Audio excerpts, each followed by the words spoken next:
The El Grande Americano story continues to be an interesting piece of business. So, the original El Grande Americano cost his counterpart a number one contendership match for the Intercontinental Championship against Penta, and this actually opens up a lot of storylines. For starters, on AAA television, Dominic Mysterio and the new El Grande Americano have sort of a partnership going, even though they've had some dissension in the past, so El Grande accepting a number one contendership match for the Intercontinental Championship could come into play down the line. But the interactions between the OG and the counterpart have had some pretty polarizing reactions depending on where you're watching. On WWE Raw, the OG is getting favorable reactions, and vice versa in AAA with the counterpart. And a big point of contention is the usage of AI during the OG's promo last week on AAA television, which commentary did acknowledge, and then the counterpart then responded on social media that the OG is making a mockery out of the whole El Grande Americano character. The usage of AI during the story has been pretty noticeable, and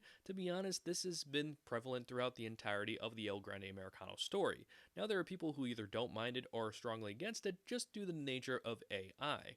However, that kind of shows the phoniness of the original, and if you feel like that either helps or hinders the act, then I don't blame you there. You even had the OG saying that his English was no good, and then proceeded to cut a promo entirely in English during the WWE Raw commercial break for the folks in the US. Now, in my opinion, the original intention of El Grande Americano was to be a heel in AAA. However, ever since the original got injured and now we have the counterpart in AAA and he got over as well as he did, they tweaked the storyline, so now we kind of have this Bret Hart US versus Bret Hart Canada reaction over both characters. It's a fun dynamic to watch because I watch both WWE Raw and AAA, and you get the full context of each story while also seeing it through different lenses and different perspectives. And honestly, that's the best way to view the story in my opinion. So if you're not watching one or the other, I strongly recommend you watch both shows in order to get each perspective. What are your thoughts on the El Grande Americano story? Do you like it? Do you not like it? Let me know.